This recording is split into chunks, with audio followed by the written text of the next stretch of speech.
All right. Hi, everybody. We are going to get started on a demo for the poster design number 4. So these are the tools that I want us to use today. The book has some really good examples and lessons for these 2 chapters, so I really recommend you doing the extra credit for those today or this week. Especially when it comes to the pen tool, I think that there's some really good practice lessons in that. And the pen tool is a really useful tool and a really complicated tool when you're first getting used to it. So if you're having trouble with it, try going through the book, trying to figure out how to use it and following along with their directions.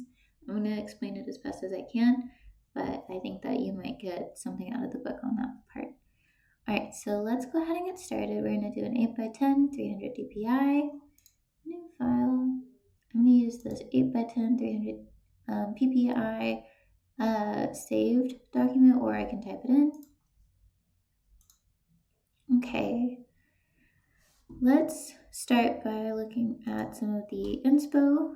So this week we're going over typography and vector drawing, which is using the pen tool.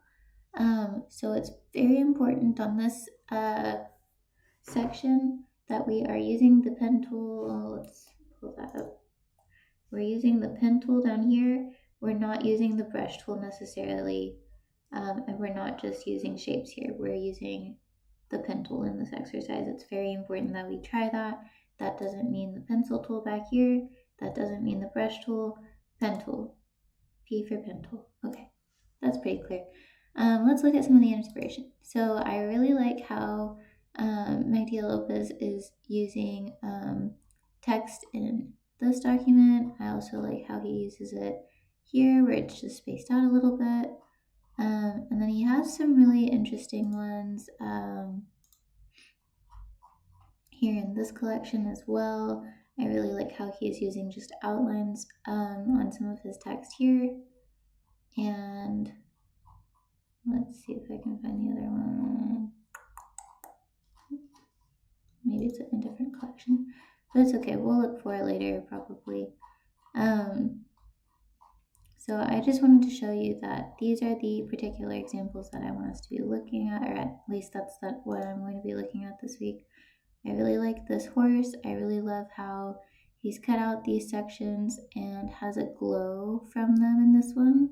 I also like that gradient here, and I like this kind of turquoise versus pinkish red that he's using in this one and also in this one.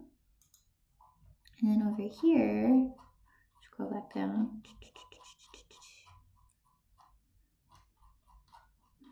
There we go. I do also really like this outline of the bird here, and we also have that pink teal again. So I think I want to use some kind of combination of those for my picture. I really like the stripe here and that circle in the center, and I'm going to try to pull some of these lines here and maybe put this circle with a cutout of a shark instead. And then this week we have a few requirements as well, where we have certain stipulations about text. And so one of the main things that I need us to do is try using multiple fonts. We want to use a clipping mask on the text. Let's move this back over a little. We need to use guides.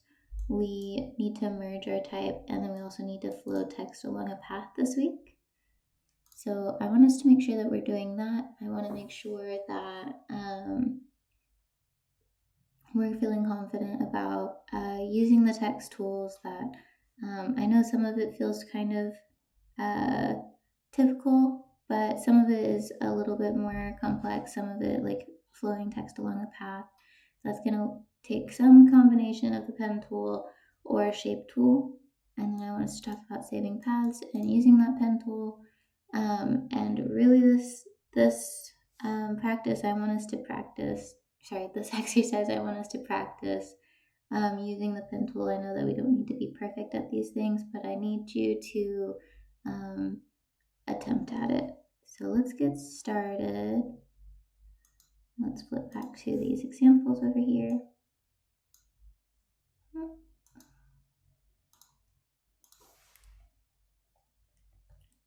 let's put it back where it was. There we go.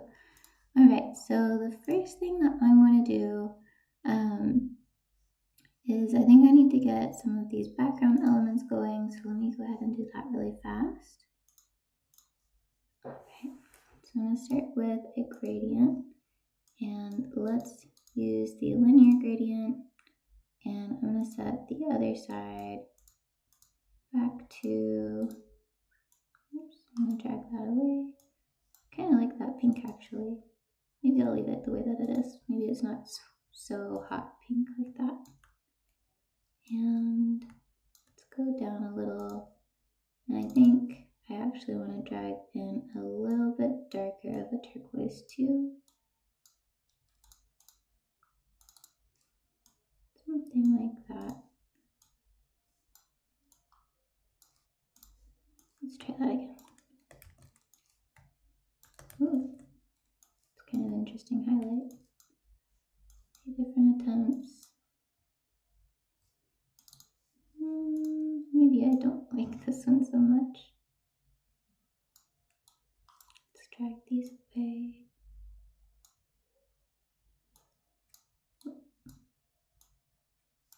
Can't grab that. There we go. Yeah, something like that should be okay.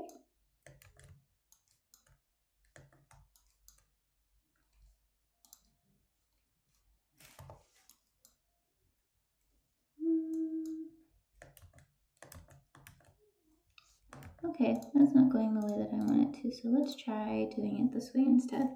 I'm going to select this pink. Let's go to the paint bucket tool. Control A, delete. Sure.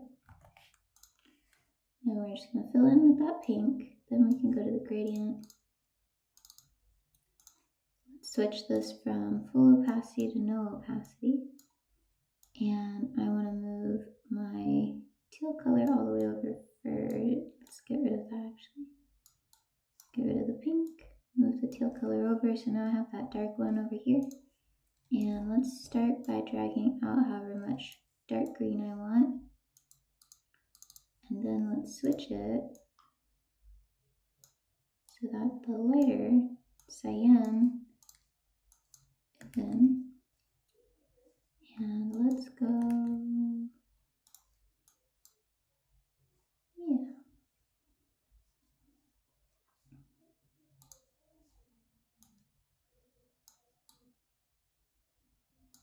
That's kind of interesting.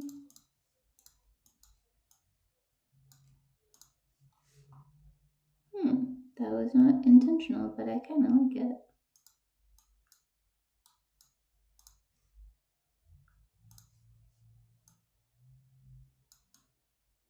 Okay, that's what we're doing, I guess. I like it. I'm going to select both of those layers. I'm going to hold Shift, click the top one and the bottom one. You could also do Control or Command if you're on a Mac.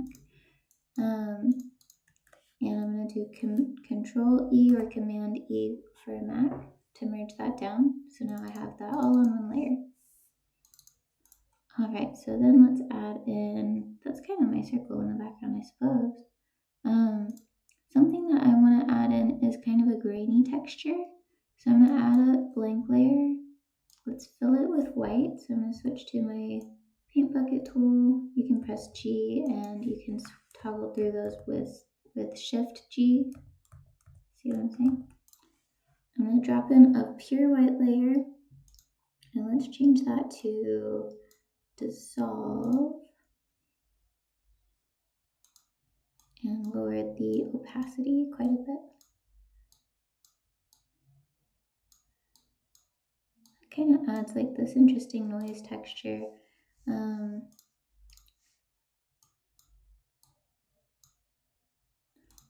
let's try it with that pink instead. I kind of like that. Let's try it with the dark green. I don't like that as much.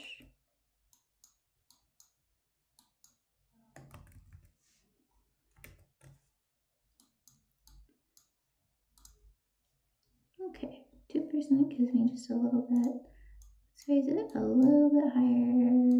Let's try like 8%. Yeah, I'm happy with that.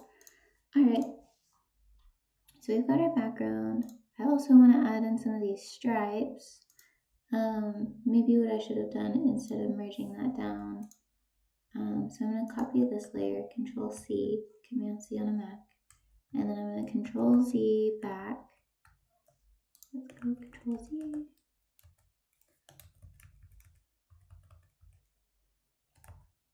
And that's where I merged it down. So let's add that layer back in with Control V or Command V to paste.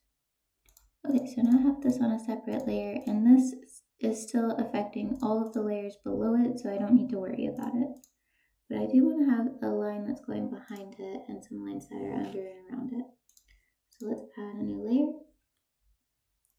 And you can do a few different options. So let's try just a shape layer for now. So you could either choose the line tool or the rectangle tool. I'm going to go for the line tool for this one.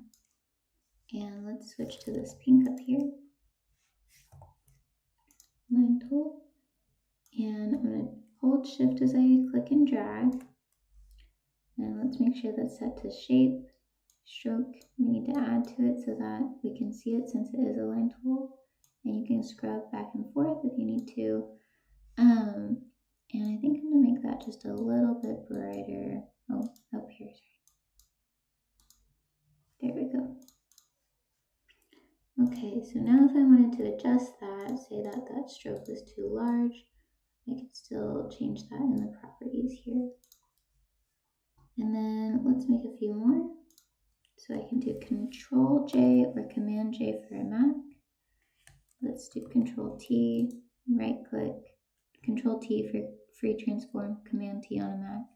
Right click, and then we'll say rotate 90 degrees, either direction. And let's move that around. I'm going to put it right in the middle for this one.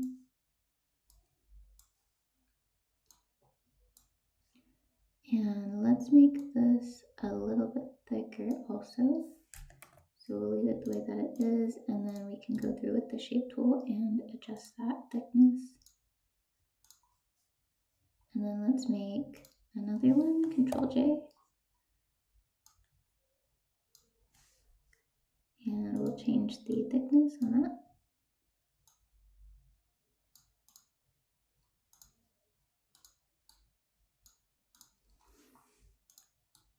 Let's move that.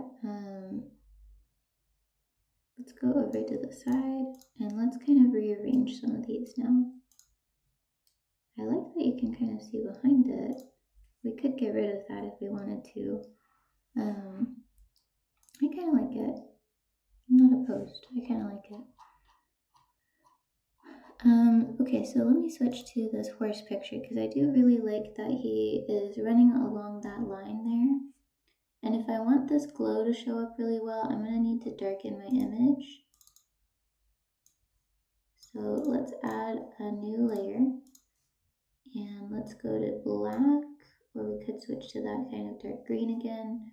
But let's go for black, drop in that color and switch it to multiply. And let's bump back the opacity.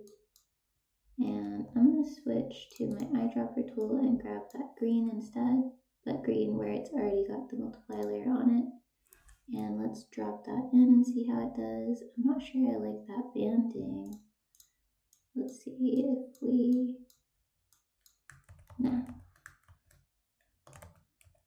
multiply, lower that down. I can still see it even with the black, so let's leave it with the green. And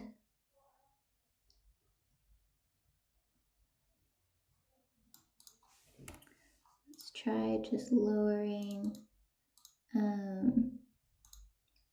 the brightness on this layer. So what I'm going to do is go up to image adjustments, hue saturation. You could also press Control U or Command U for a Mac. The other way to do it is to go through adjustments over here and choose hue saturation and apply a clipping mask to it. But I want it to be to this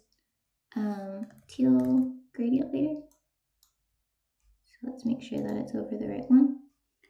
And I want to darken that darker than the original. And let's add some saturation. The blue looks nice. Let's leave it like this. And let's merge that down as well. So I'm going to right click, you can say merge down, or you can do Control E to merge that down. Command on a Mac. And for that glow to show, we might need to bump down this back to 2. Okay. Let's keep going. And I think that I'm pretty set up for the background. I might change some of these later. We'll see. We'll play with it later.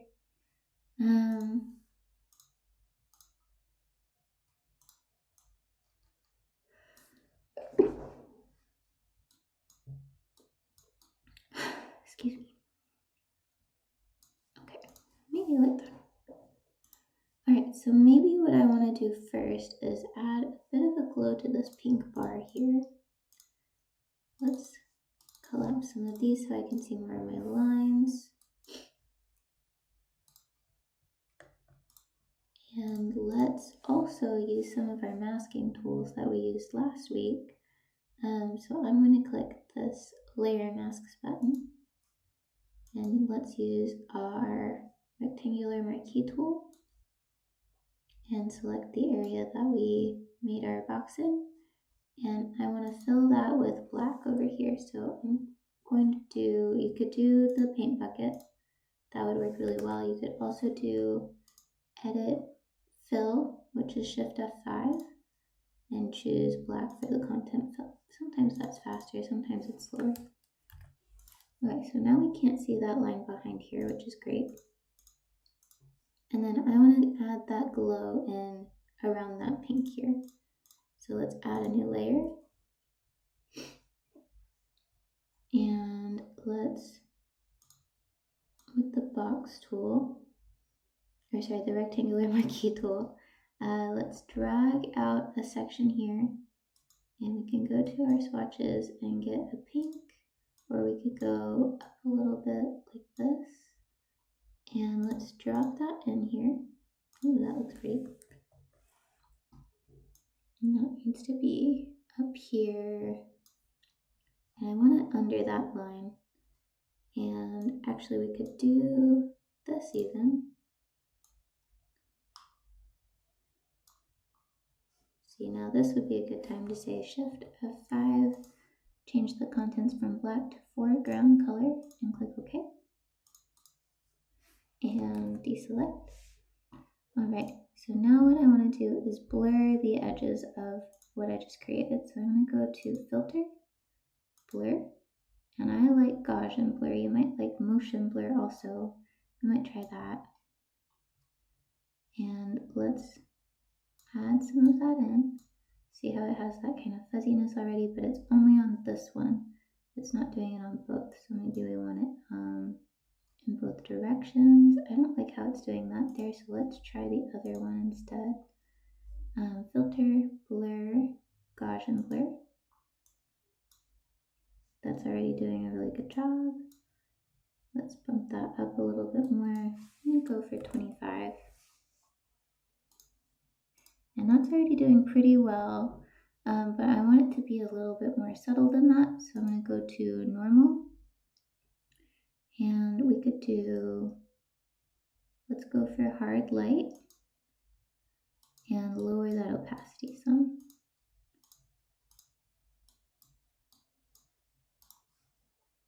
Okay, maybe I want a glow around this box here too. I could hold back for a little bit, but let's at least add the glow around this other line here. Shift F5, okay.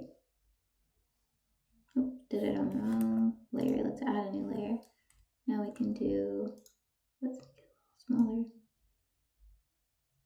Shift F5, okay. It's still very big. I'm going to copy this layer mask, Control C, and I'm clicking on the mask thumbnail. And I'm going to go Control V to paste that. Okay, didn't like that. Let's Control click on the layer mask. So now it's got the mask selected.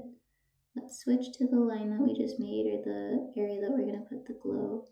And let's put the mask on that too. And then let's go to filter. And you could try doing the filter that we did last time. So it's giving you the most recent one. And that comes with all of the same settings that we just used as well. So you can see that it worked, but it has a lot bigger of a spread than just the one right underneath it. And you might like that.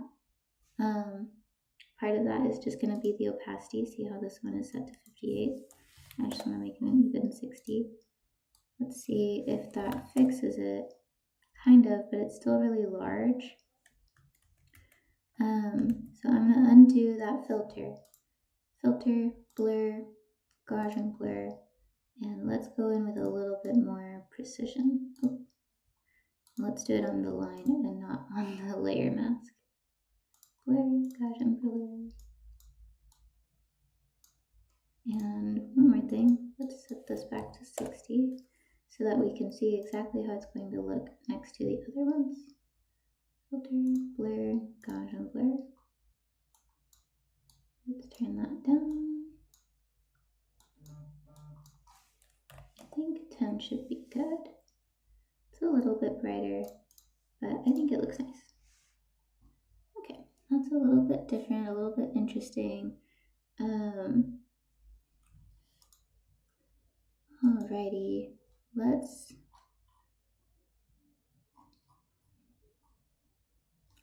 start using some of the tools that we need to use.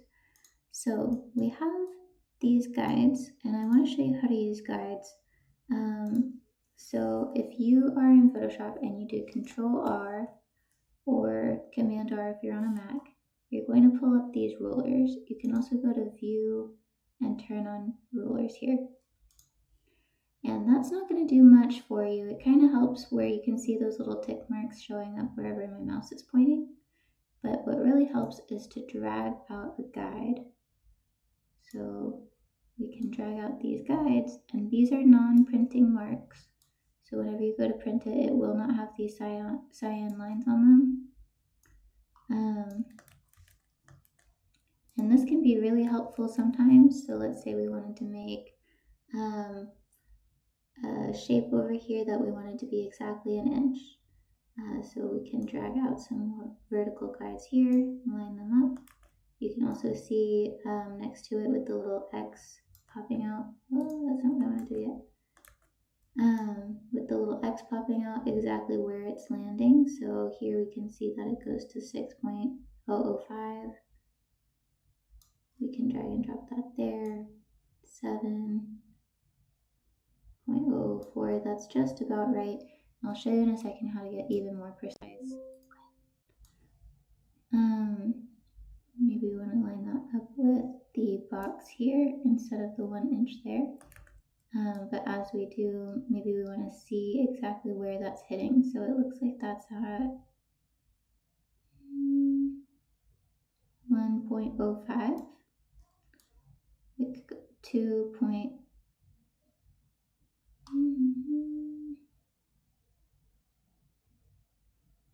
So close. Okay, we can go for 210. Alright, so we can't do anything with that specifically, but I can drag out a rectangle and it's going to snap. Do you see how it's kind of locking to those edges? And we can have a perfectly filled in shape that reflects our guide. I'm going to Control Z those, but also if you wanted to get rid of them and you didn't have any Control Z's that you want to get rid of, you can just drag that off to the side that you got it from. Really similar to the way that we get rid of gradient tabs. Alright, so I also want to show you how to make a guide layout. So you can go to View, Guides, New Guide Layout. So I would pause that, make sure that that is pulled up. And by default, these are not the columns and everything that you are usually going to end up with. But I think that this is a really good way to come up with some interesting layouts. So maybe we wanted to make like a checkerboard like I had it here. We know that our picture is 8 inches by 10 inches. Let's make that 10. Oops. And so that's going to give us even shapes all around. If you're not able to see these guides out here, you can turn on and off the preview check. You can turn the color of what your guides are around over here. So maybe the cyan isn't as visible for you because of whatever background you're using. So maybe something else would be more easy to see. Here in columns, this is going to be all of your verticals. This is going to be all of your horizontals. If you add a gutter, so let's say we want 8 boxes going across. Let's say we want 7, but we want a 0.1 gutter, and you can see that it spaces it out for you. You can also say to center it, and that can also help. Same with, right now they're centered pretty well. With the rows, let's go down one and add, I think it'll be 0.1 again. And that's going to give me some even spacing. And lastly, let's turn these off. Let's say we wanted a margin, so we want to make sure that our page is not going to, we're not going to put any text that we are needing, any important information outside of where the crop area is. We can add a margin here, and we can put in 0.25, for example. So we have a 1/4 inch margin all around. So we want to copy that, paste it all the way across. So then we have a guide for us to make sure that we're keeping all of our information on the inside of. You can also choose a few of these default presets. That can be helpful sometimes, especially when you're working with print. I'm going to hit cancel. I don't need those at the moment. We might come back to them later. Okay, so let's come back to that later. For the clipping mask from Type, so let's add in some type. I saw a quote earlier that I thought was really funny. I'm going to type it out. Let me explain this really quick too. If you drag out a box, it's going to fill in your text with the lorem ipsum text. So that is our, as graphic designers, our filler text. So it's always going to say the same thing. It's not going to, it's like Latin. It's not unusual to see that filler text in large text areas, because sometimes you just need to see the layout of how you're formatting your text, but you don't have the copy or the specific words that you're using yet. So Photoshop does this for you. Okay, the other way to drag out text is using the text tool and to click. And you can see now it doesn't drag it out in a box, it's going to do it in a long line. You see that line across the bottom. We're going to come back to that later with our flow text along path. Just something to keep in mind. So let's get rid of these two. And let's do, oh, why is my mouse doing weird things? Okay, let's go one more time. All right.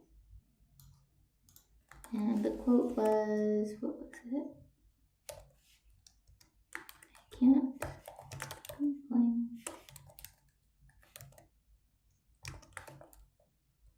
But I still do.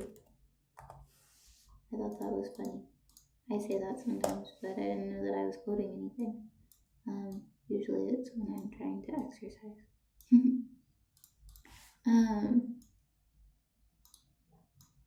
And I like that down here, but I just want to make it a little bit shorter.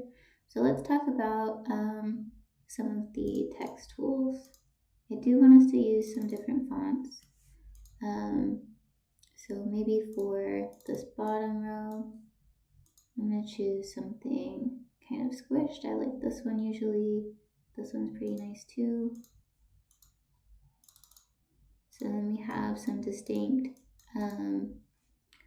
contrast between them. So I have a thinner version and a thicker font. You could try something like a bold and a normal. You could try something like a script font and sans serif, or serif and sans serif. Lots of different options. What I wouldn't do is a script font and another script font, or a bold font and another similar bold font. The better way to approach any text is to try to have strong contrast between the fonts that you use, so that it's clear that you've changed and it feels intentional. Okay, what I'd like to do is move this text up so that it's sitting on this border. Let's try out a guide here. And let's select that bottom text. And I'm going to click on this icon right here. It's going to be my character paragraph panel. And what you see is something you might be kind of used to. So in the paragraph panel, that's going to choose your alignment, and it's also going to give you some options over here. We'll talk about those in just a second. And then in the character panel, that's where we're going to get a lot of options for how we're handling individual characters and lines between each other. So here with I Can't Complain, let's zoom in so we can see a little bit better.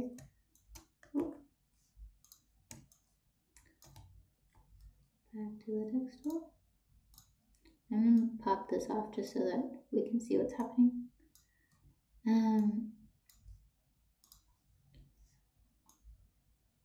Okay, so here I Can't Complain. Let's take a look at the section right here between the A and the I. So first, if I select a letter and I change the scale here, it's only going to affect that specific letter. If nothing is selected, it's not going to change anything. Something has to be selected. You can double click to select a row. I guess it's triple click. Double click to select a word. Triple click to select a whole line. And that's where you can set this text tool. Sometimes what I've seen is text that's larger so that it can fit the whole length of the row, and changing based on that even though you're using different texts and formats. Below that, this is going to be our spacing tool. So this is going to see between the B and the U. As I push that further, it's going to add space, but it's not adding a space character. So it's just adding distance between this letter and this letter. And what that does is it kerns our letters. What kerning is let's undo that. Let's set it back to audio metric. Yeah. So let's look between this A and I again. Next to the L and A, you can see how big this gap is. And we might want to fit this gap here between the A and the I and the A and the N to be a little bit smaller, like that one. So maybe we want to move it in until visually it looks like it's about similar.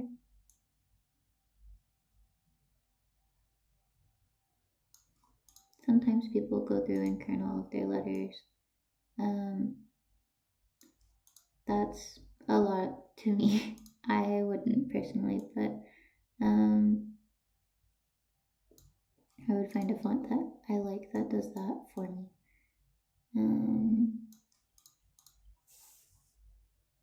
Sure, this one could go a little bit tighter.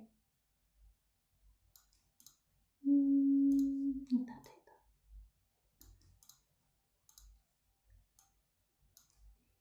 Something that this can help is is when things look too far apart to feel like they're the same part of the same word or part of the same letter. Not letter. But they should feel like they're connected. So the spacing between that apostrophe and the N and the T seemed so far apart earlier that the T felt kind of separated from the can.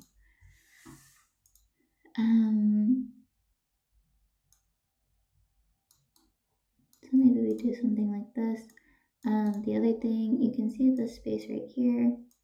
That should be the same distance here, but again, the eyes in this particular font are pretty spaced out, so you might move that just a little over.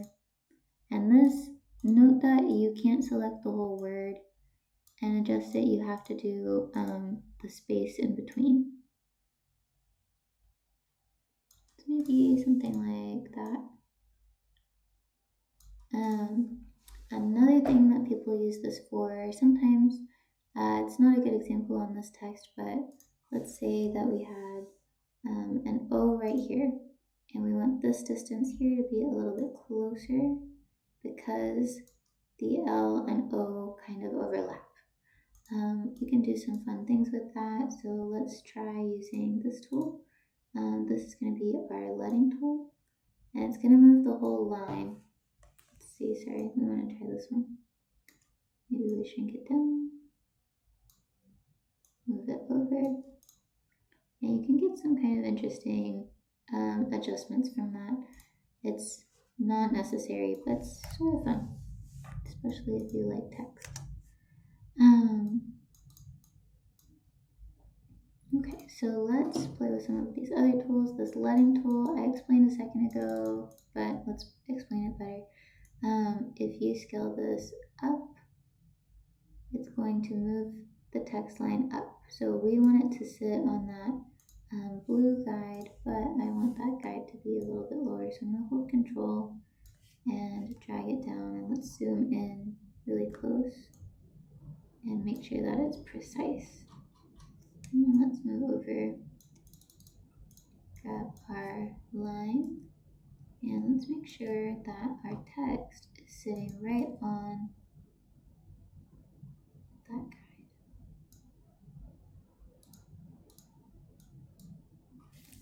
86.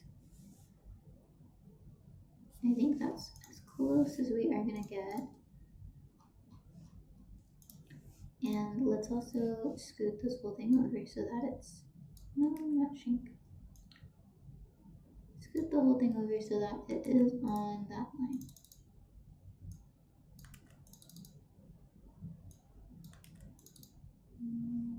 Text. There we go. Okay. Next to that, we have the spacing of the whole word. So we can select groups here, and this is where we can change that spacing between everything. And so you can see that it's separating these whole words evenly. So let's grab this whole line, and we can set it to, let's set all of this to 0 to start, and then let's try visually seeing how they adjust. So this really squished in version could be interesting. Maybe we want to space it out so that it's about lined up here. 95 maybe. And I can use the up and down arrows to jump between these options as well. Let's go for 85, maybe more than that. Let's try out another guide. Why not? The more zoomed in you go, the more precision you can get with the tool itself as well.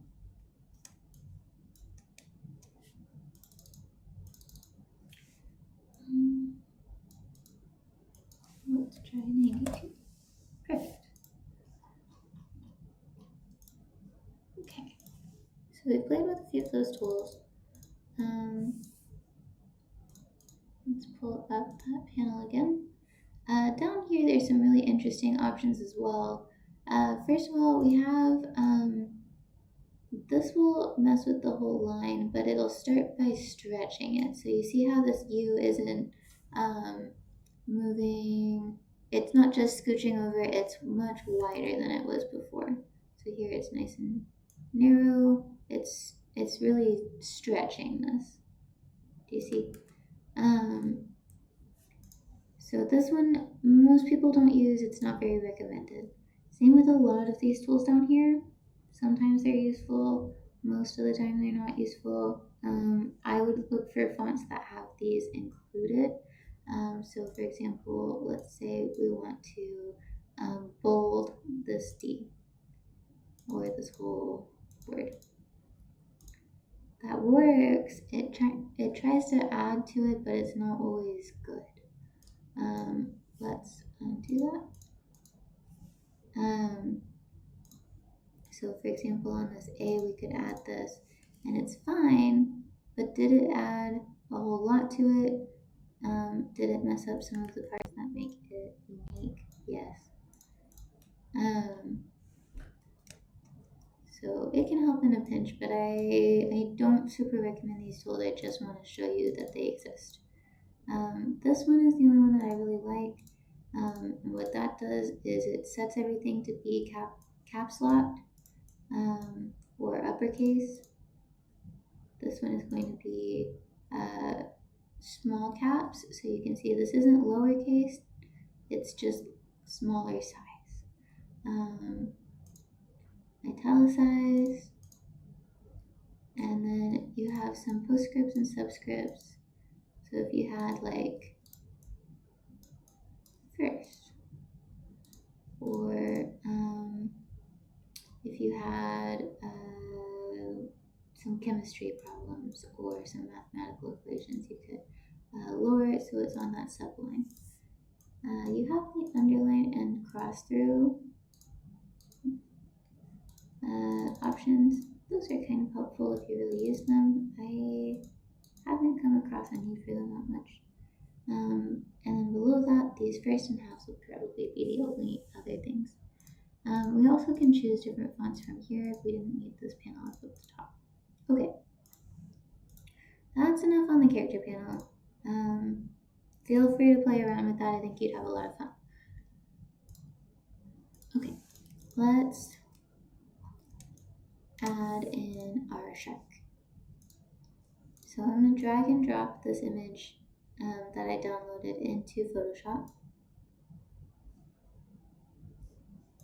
When it's in, you either have to hit this check mark or press enter on your keyboard. Enter if you're on a PC, return if you're on a Mac.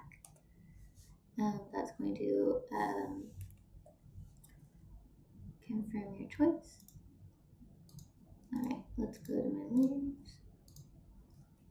Okay, so what I want to do is select this shark out. So what I want to use is my pen tool for that. So let's talk about how to use the pen tool really quick. I'm going to hide everything. Let's add a new layer.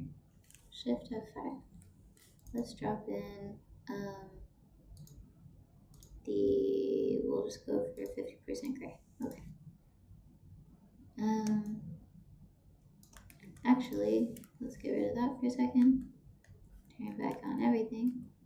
Let's add a new page just so I can demonstrate the pen tool better. Okay, so with the brush tool, you're able to draw freehand and it looks fine, but you might get some of these kind of jagged edges.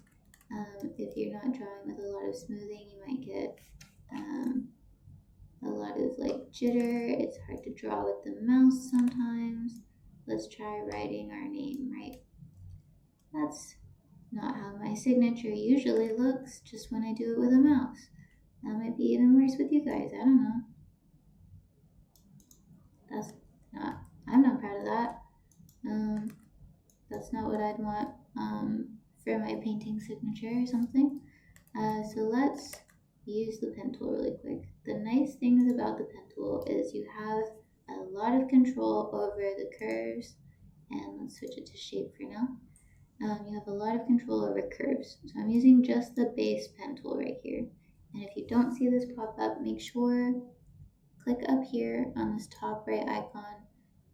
It's that drop down arrow. You want to set it to essentials and reset essentials. So let's just do that together to make sure we're in the exact same spot. I'm going to collapse these. And then I have this set to shape, not path right now. Let's go for shape. And first of all, I'm going to show you how to use this tool just straightforward. You can make straight lines. So I'm going to click once and click again. And if you keep clicking, it's going to keep making a straight edge. We can change that the same way that we use any of our shapes. So if we wanted to have just a line, if we wanted to have, let's go back to properties, choose that, pen tool, choose that. Okay. So we can change what we put in here. We can say no stroke, something like that. That's using just straight lines. You can also, back to the pen tool.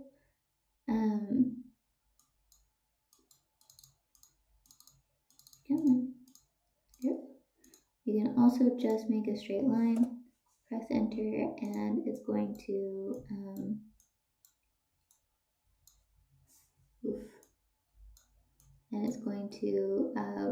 work in just really similar to the line tool. Okay, so let's use the pen tool, and I want to make some changes.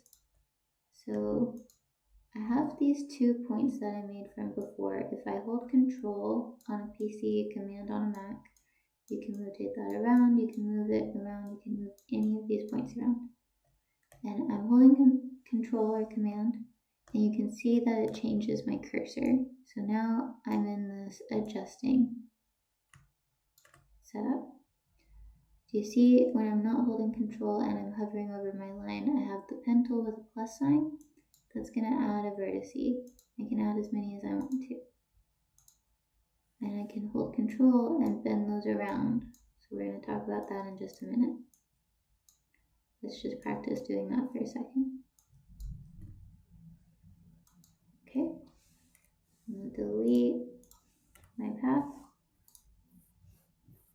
Okay, let's go again. So earlier I made a straight line. If I click again, it's going to kind of connect it, so don't do that. Let's Control click off of it, and now let's click again, and it's going to start a new shape. I want to click once, and then at the end, click and hold, and drag up or down. And that's going to create a curve, and it's going to pull out these handles. If I hold Control, I can change those handles to get a different arc. I didn't hold or click and drag on this one, and you can see I don't have a handle here. So if you're planning on changing that, I would just start with a click and drag. So let's leave that there, click off, and let's do a click and drag. I'm going to hold Shift as I do, and that's going to lock those handles straight up and down. And then let's click and drag out over here, hold Shift. I think I double clicked. Let's start again. Control click off. I'm going to click and drag it up, hold Shift. And I'm going to come over here, click and drag down, holding Shift. Now I have a really nice arc. You can hold Control to rotate these handles around, mess with those, and now you get a really nice smooth curve. So we're going to use that later. Let's move that up a little. Come on. Okay. Back to the pen tool. Now I made this by dragging up and then dragging down. I'm going to click, hold, click and drag. I don't need to point it in any particular direction. Actually I do. Let's hold Shift and go straight down. Let's go again, click and drag, straight down, click and drag, straight down again, and you get this S curve. That's also really nice. All right, let's do one more. And pen tool. This time I want to get a curve and an angle. So I can hold down, drag out. I've got a nice curve. The longer these these handles are, the more of a point it's going to get. And what that's doing is kind of directing where that turn goes. So let's go again. So we'll go up. Sorry, my mouse is double clicking for some reason today. Straight up again. And then this time, let's make some single clicks. I'm not clicking and dragging. And then if you see, I hover over this last dot and you have this little circle pop out. That says I'm closing my shape. Okay, so now we have this weird object, but I have straight edges, corners, and I also have smooth curved edges. So that's something that it talks about here. I have straight edges and curved edges on my pen tool. Make sure that you have a little bit of both, please. All right, let's delete all of these. So let's say we want to draw something specific. Let's make a heart. So let me sketch out a heart really quick for Valentine's Day. Sweet. All right, so here, what am I looking at? I have a point right here, curve, curve, right? Let's use our pen tool. And I have my stroke on, I don't have my fill on. We can change that later if we want to. I'm gonna start on a corner. This is the best way to do it. Let's look at my fish really quick, my shark. Here's a corner. This may look like a corner. If you wanted it to be really graphic, I guess it could be, but look how smooth this air quotes corner is. This is where it's a corner. Here's a corner. Here could be a corner. Smooth curve. Wait, pay attention to that. Start on your corners. So we talked about, do we want to drag out a shape or do we want to do just a click? If we just wanted straight lines all around, clicks. But most of the time I want to use a dragged out line. So I'm going to click and drag, and I'll hold shift so it goes straight up. And what that's going to do is point my next point upwards towards this handle. I don't want to click over here, it's fine, but it's going to leave a point here and I have to adjust it. What's the best practice is to find where that curve turns into its next corner and start another point there and adjust it from that. That's going to give you your smoothest arc. Okay, so now we have that corner here.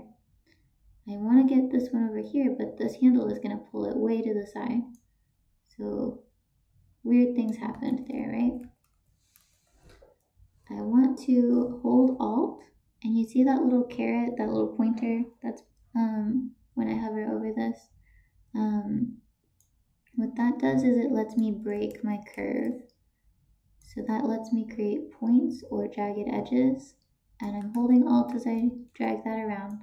Option if you're on a Mac. And now I'm going to kind of point it in that similar direction here.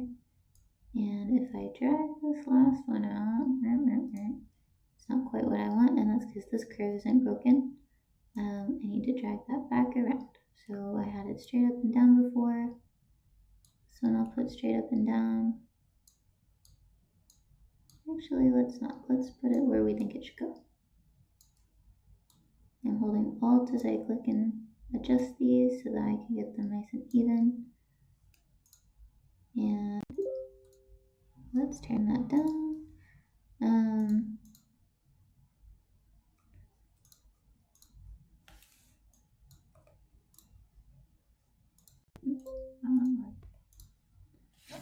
Okay, so we have a pretty smooth little heart.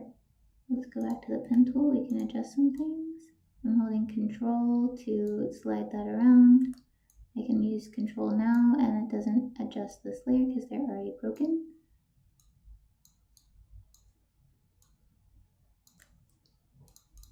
Okay, so we have like a very nice little heart. Okay, something that we can do when we have used our pen tool is get a path. So when we're in our paths tab instead of our layers tab, it's showing us some selections that we've already made. Now we didn't select anything when we drew this, but it gave us a selection because it gave us a shape to follow. What you can do is click on that path that we've saved, so our saved paths, and then click on this button down here, and it's going to make that selection for us. So let's add a layer. Let's use G or the paint bucket, and let's fill that in. Control D to deselect, and now we have a raster layer. A raster layer based on that selection that we made from our path from earlier. Okay, so some things that you should know about vectors versus raster or bitmap images. If I zoom in, this is gonna start to pixelate.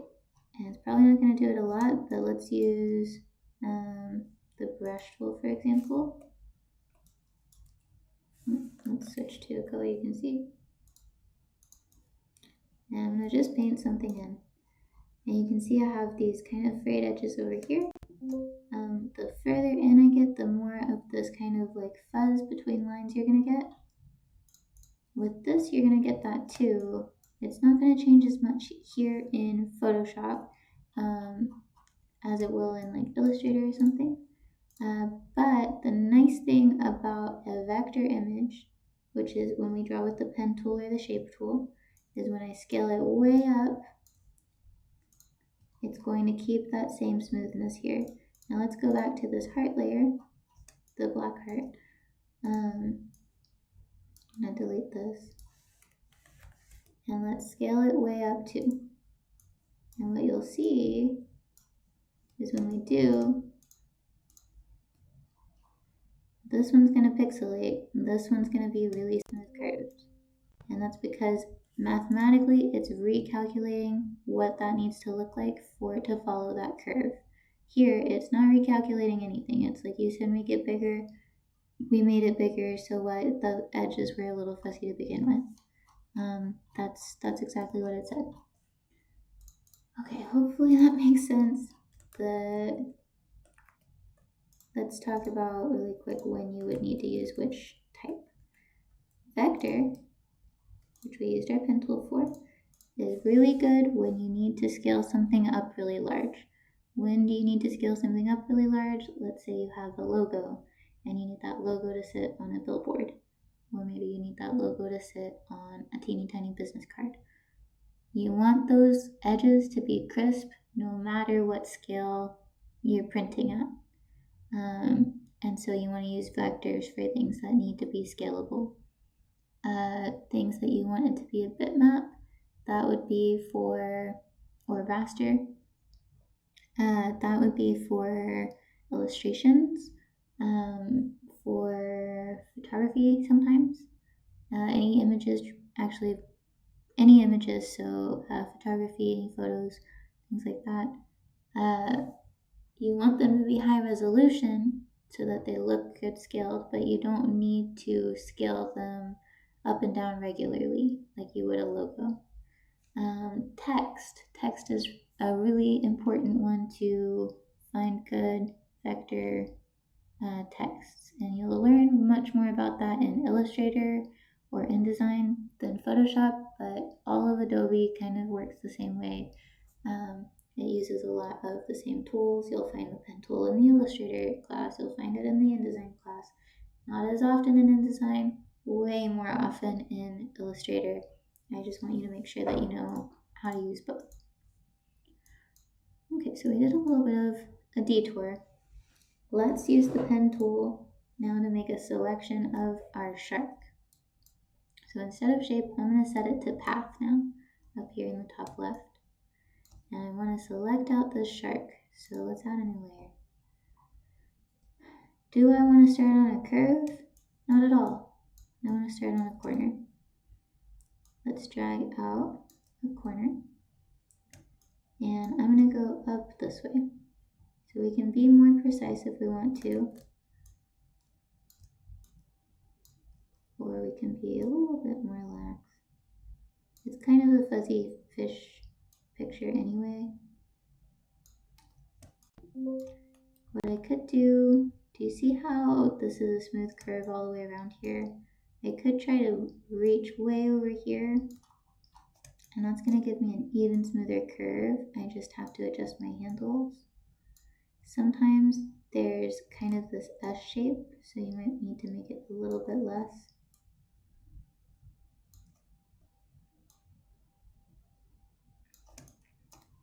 Let's make our selection, continue across. When you have this S shape pop up, that usually means that these handles are in the wrong directions from each other. So they need to readjust so that they are smoothed out. And that sometimes can create a little bit of a corner here, so just be aware of those kinds of things.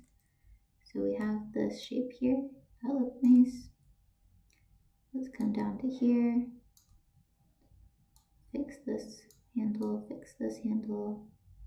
And we want to try to make nice smooth shapes unless we have a corner.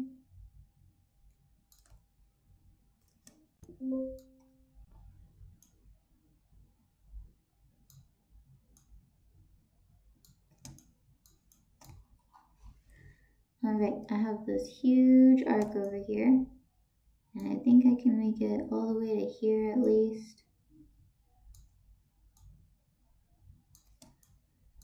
Let's keep going, and I'm getting into like a little bit of an S shape.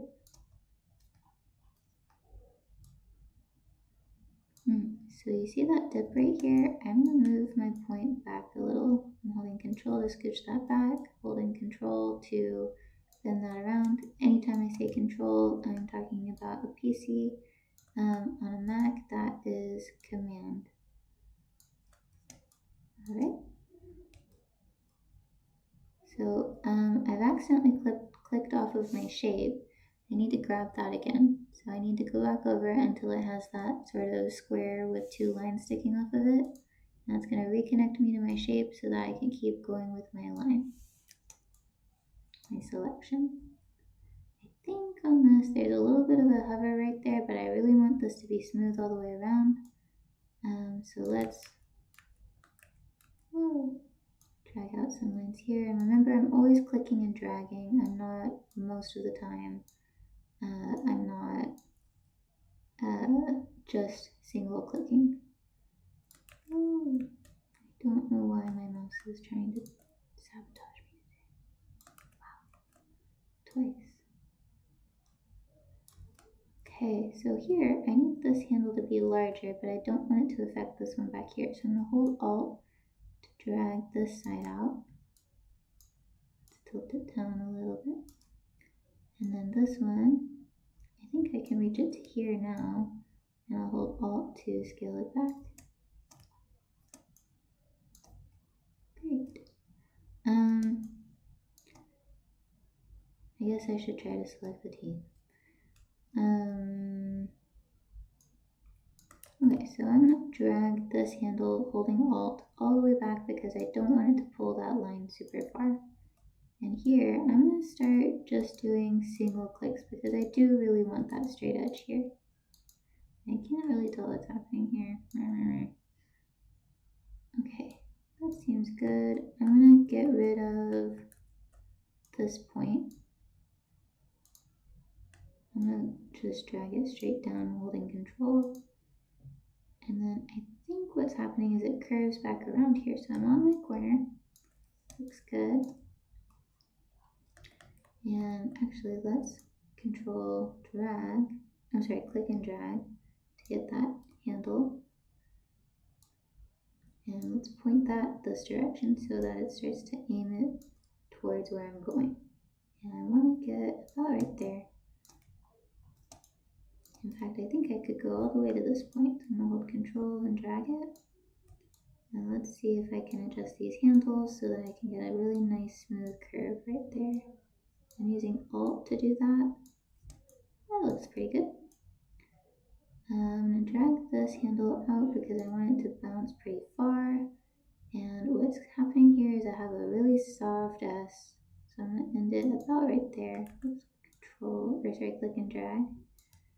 And I wanna make that S shape. Let's scooch that up a little. And it needs to be very subtle.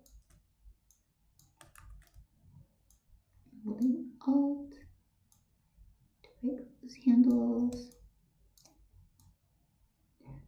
Click and drag.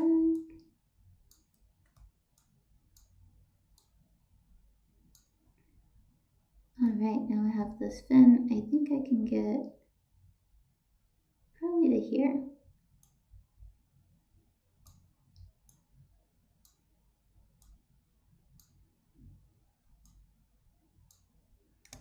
And then I want to definitely click in this corner because I want to have that turn right there.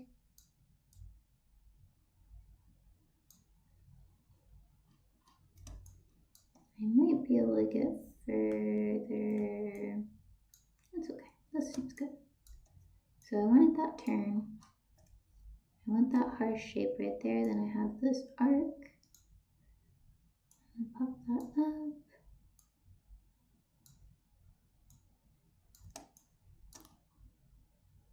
I'm going to go around this fin. I think I can get to here again. Hold Alt to drag that out.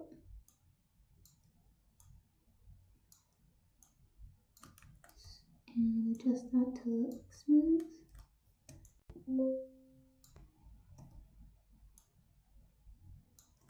Looks like I went a little too far.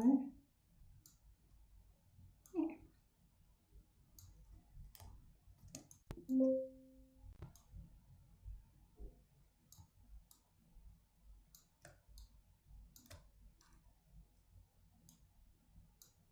Is this always the best tool to make selections? Sometimes it's really good. It can get you really precise selections, but sometimes it's time consuming.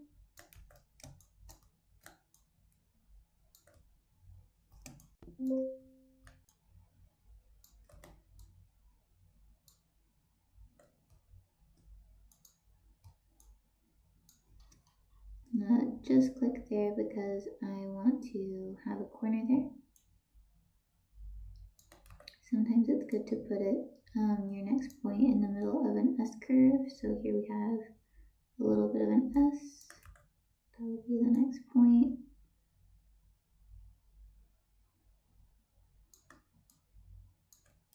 Give us a nice curve. There we go.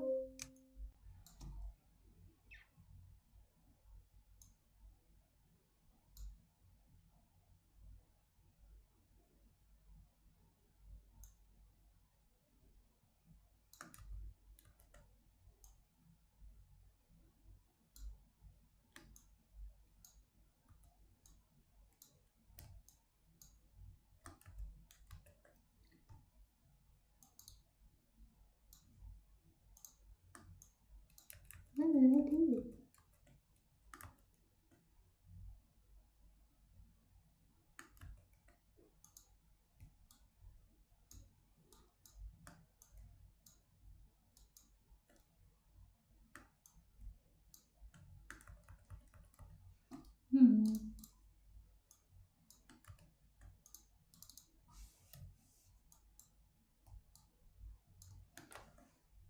Something happened there. That's odd.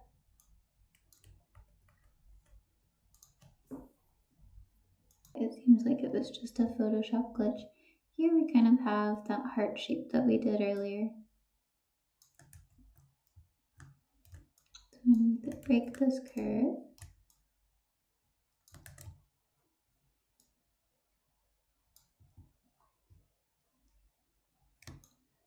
And just drag that around.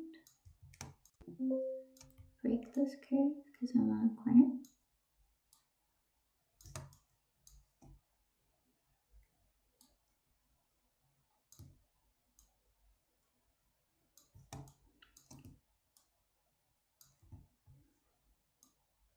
And as you go, just try your best with this. I know that a lot of the time it comes down to practice on the pen tool. And so this is your chance, get some practice.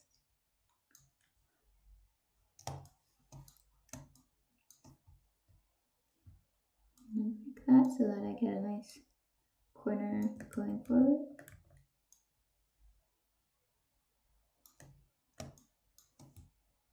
Maybe I was too ambitious with that. Maybe not. That looks pretty good. Round that curve.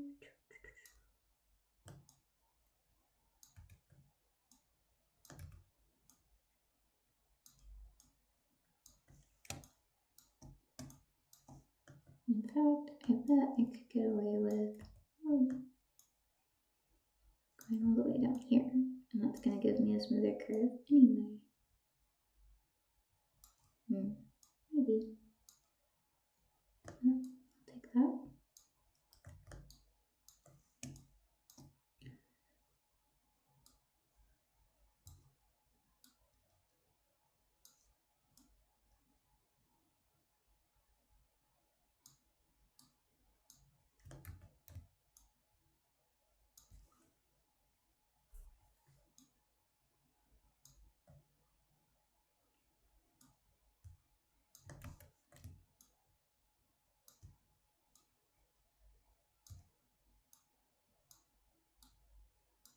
So a lot of the time what I'm doing is making a point, dragging it out, and adjusting whatever was done in the previous line, connecting those next 2 points. And yeah, it can be tedious, but again, a lot of precision. I might cut some of this out as well, it's good for you to see it. I'm gonna leave it in.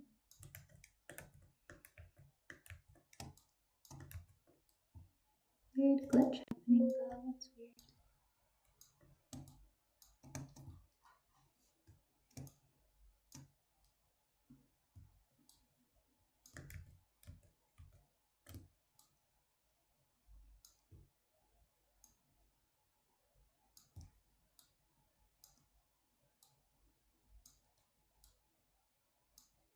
I think I need this cap here, but I'd be fine without it, actually.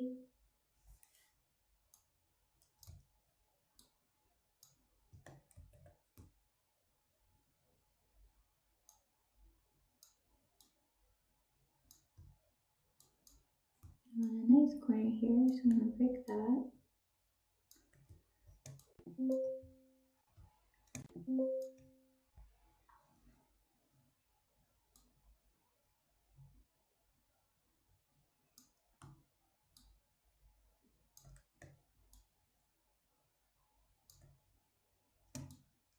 If I haven't broken the handles, holding control can let me adjust both sides, but only if the corners haven't already been broken.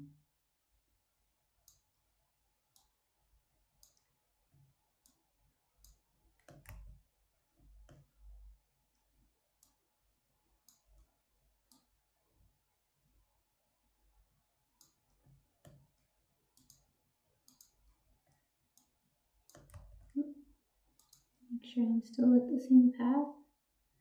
There we go.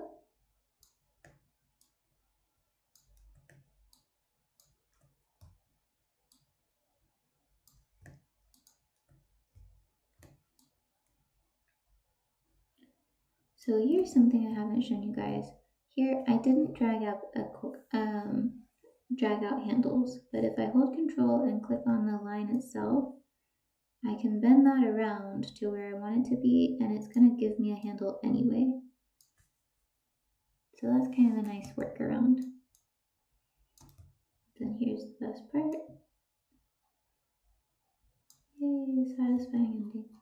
Okay, so we have our selection. But if I were to try to move that around, that selection doesn't stay with it. So Control Z that. I need to go to paths, and I have this path here, and I want to save it. So let's go to selected, and oops.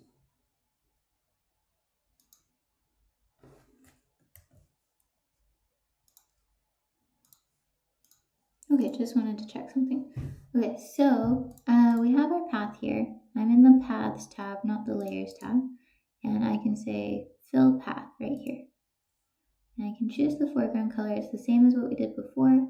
I don't want it to be this foreground color though, so let's change that to, we'll go to swatches, choose that hot pink that we had before. And now let's say Fill Path, foreground color, and click OK. And now in our layers, let's do that on a layer that we can use. One more time. Oh, and if we double click, we can rename it Shirk. Fill path. Okay. Okay, it did the opposite side. That's okay. We're gonna do Control Z, and let's go to paths. Let's click on our shark layer, and let's select it using this dotted shape here. So it's made a selection, but it's done what it said it was going to do with the fill, which is to select the outer area. I want to choose the inner area, so I'm going to go Control Shift I to invert my selection.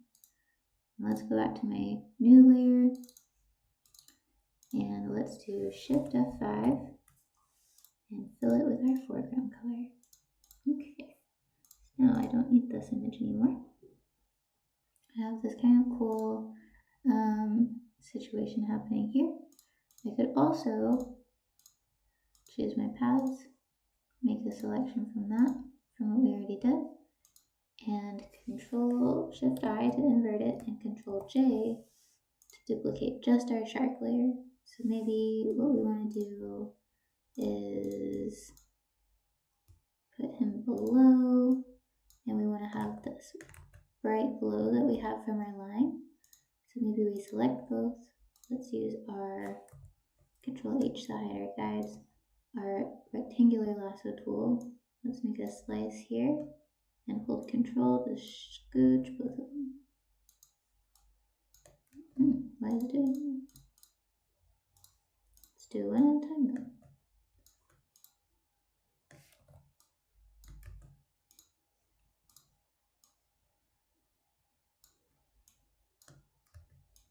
Hold Control to move that over.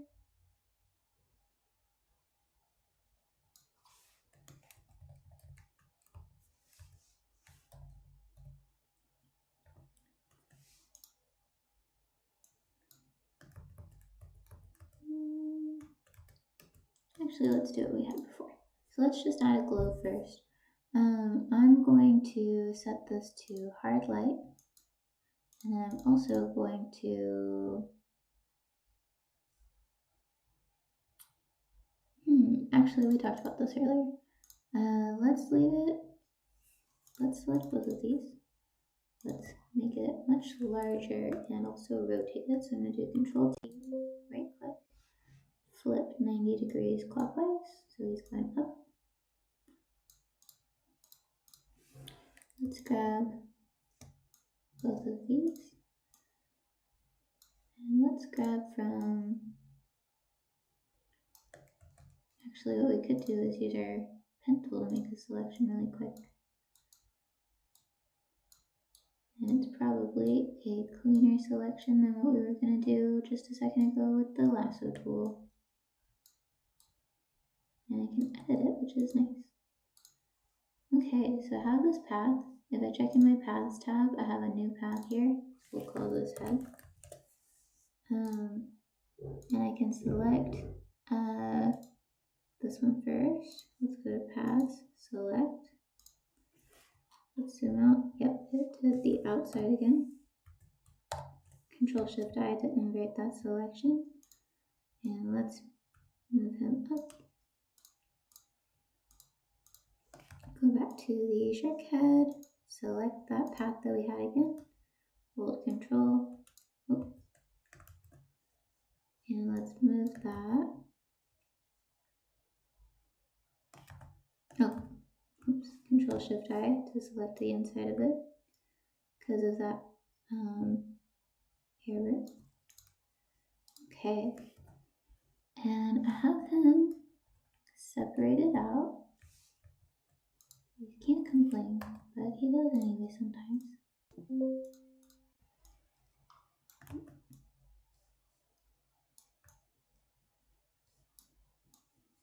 Okay, there we go. I'm gonna hold Control, press Control H to hide my marching ants. Yeah, I'm gonna select away this top piece. Okay, select away this top piece and get rid of the part that's behind his mouth. And let's feather this. So I'm gonna go to Filter, Blur, Gaussian Blur. We can make it a little bit more glowy. And let's add kind of a selection inside of him too. So I'll just guess what the interior of a shark looks like. And I should have a new path. And let's add another layer. I'm going to put it in between the shark and the glow. So I'll rename this glow shark. And let's fill this with that light pink that we had. Swatches. Let's make a selection. Control Shift I. Sometimes that happens. And I like it. I do want it to be a little bit flattened out.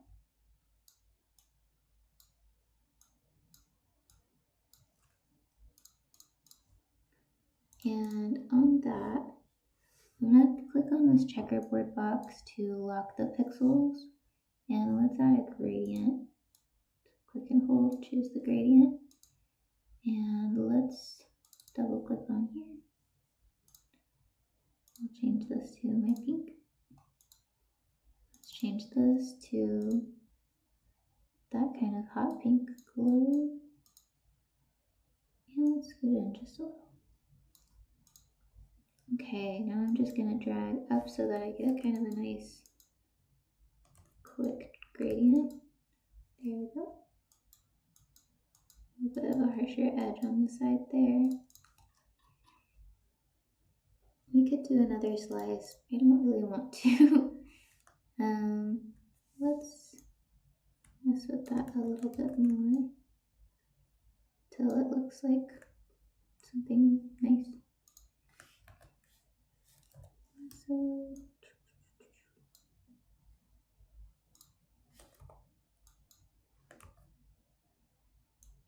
whoops.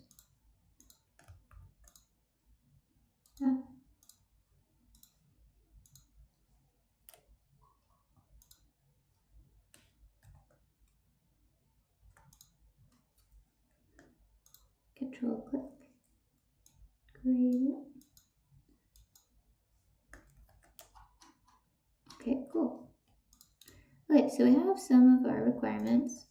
Looking good so far. I want to do some of these other requirements that are based on the text. So let's say we used our pen tool already. We have our saved paths. That took a long time, but it's worth it, I think. Let's grab all of these. Let's grab this too. Control G. Shark. I'm going to scale him up.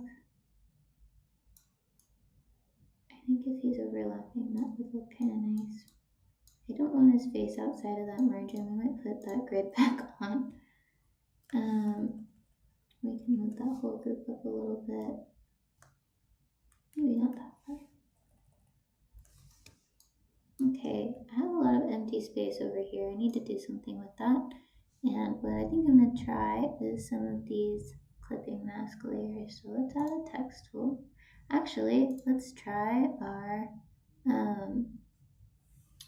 our flowing text along a path. So let's start by adding a new path, and I'm going to click, drag, let's just drag something else.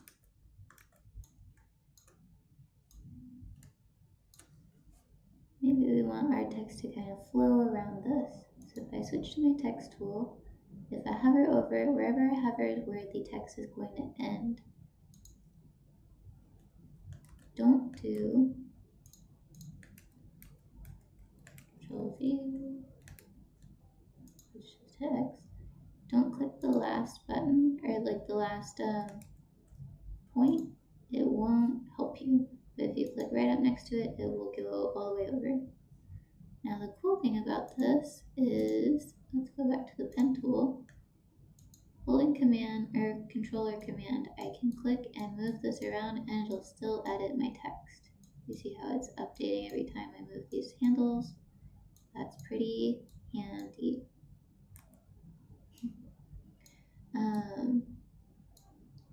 So you can see that it's following that little curve.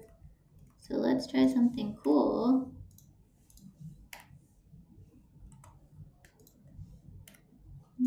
Get rid of that. Delete the layer. Yes. Okay. Let's go to our shark path. Go back to layers.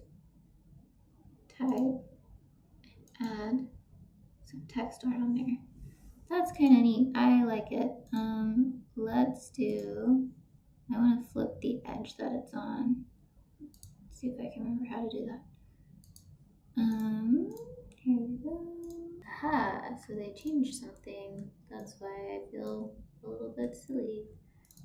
So if you have typed your text into onto a line or onto a shape, and you want it to flip to the other side, let's see, we need to click on this dot that's over here,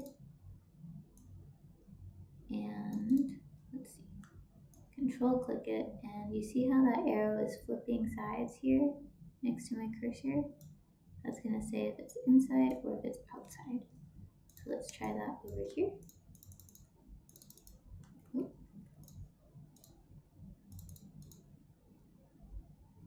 Okay, so I see my little handle right there. Let's flip it. Let's flip it again. Okay. There used to be a dialog box for it, that's why it was very confusing, but we figured it out. Alright, so let's move this around so that it is kind of aligned with my little shark here. Let's choose the path that I have.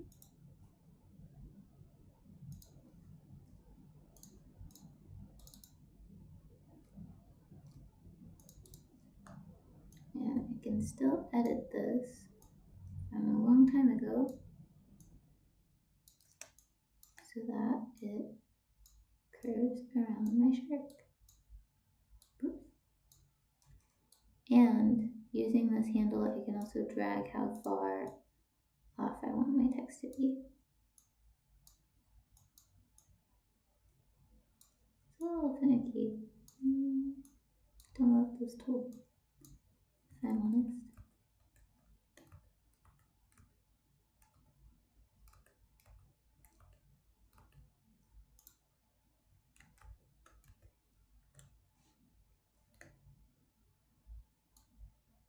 There we go. Careful to not accidentally drag something out, but we can also add to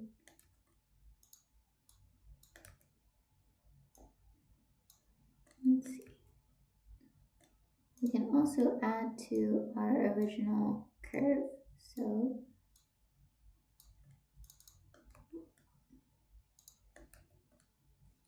let's go to the text tool. We can drag that down further, kind of space that apart more. Whoa. And you see how when I'm holding control, it's got this little cursor saying this is how far I want it to lead to. So we can have it bounce around that edge right there. but let's have it start way up here. And I really like the idea of it kind of breaking the words apart here in this gap to emphasize it.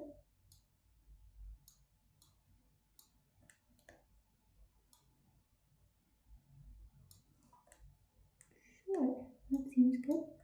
So then let's delete right here and add some spacing between those two characters. Oops, that's the wrong one. Kind of push that backwards.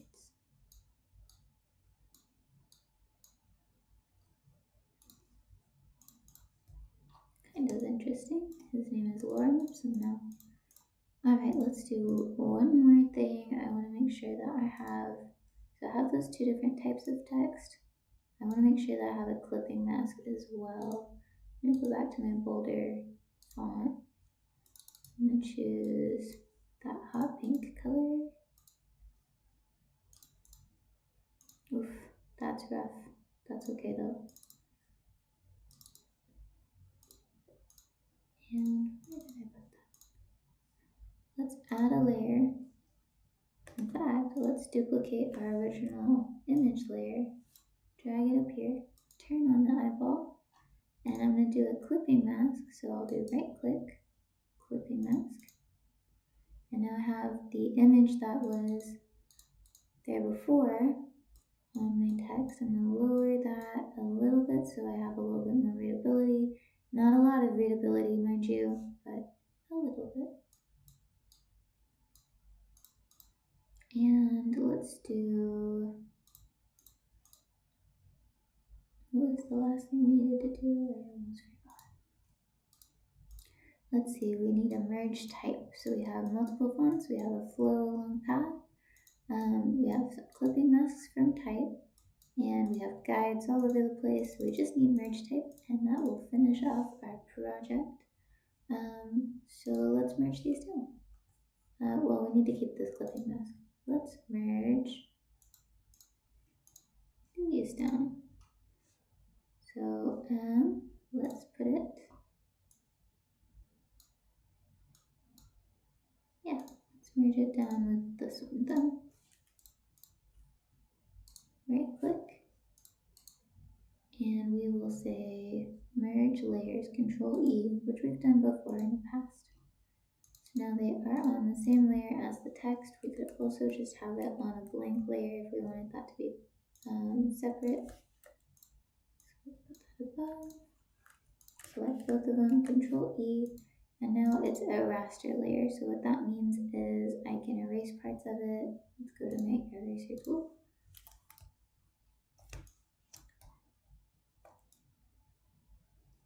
And it's not going to give me any complaints anymore. So maybe we have a little sharp bite in the seat.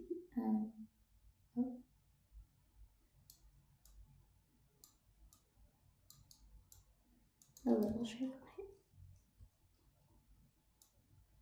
Maybe there's another one over here. Just to give me a reason for using a raster image or a raster layer for text. Okay, great. I think that we have our finished project. I'm going to grab the text from before that has poster number, the date, and my name on it. Okay, I made a few changes. Added in my text over here, changed the date, changed the color of my text. I also added some effects on my clipping mask text over here so that I have a stroke and an outer glow. That way I can read that just a little bit better. I don't know if I need both. I feel like I like both, and it kind of plays in with the rest of it, this outer glow. I set it to that hot pink again and the blending mode to hard light if you're curious. That way it matches kind of the outer glow that we added somewhat to the rest of this. And I think I want to just add a few more touches.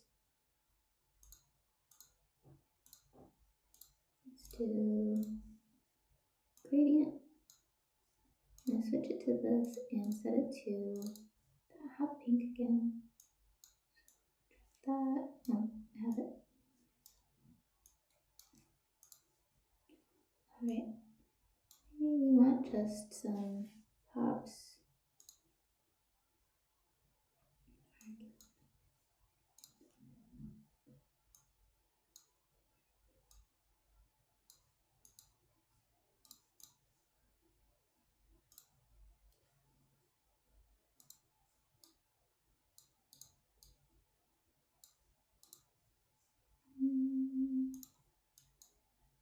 That's not my favorite thing up there either. Okay, I'm gonna stop messing with it. I like it. Okay, let's export this. So we'll start by doing a file save as. Let's put this where I put everything else. And I want to name it first name, last name, your first name, your last name. This will be week 4. This will be poster 4. We'll click save. Okay, let it load, and then we'll do file export. Export as a quick PNG. It should retain the same name that we had before, and let's add it to our group. All right, and then the same way that we did mockups before, you're just going to download another mockup file, add any elements from your poster to it, and turn that in for your mockup project. All right, thank you guys. I will talk to you next week. Let me know if you have any questions.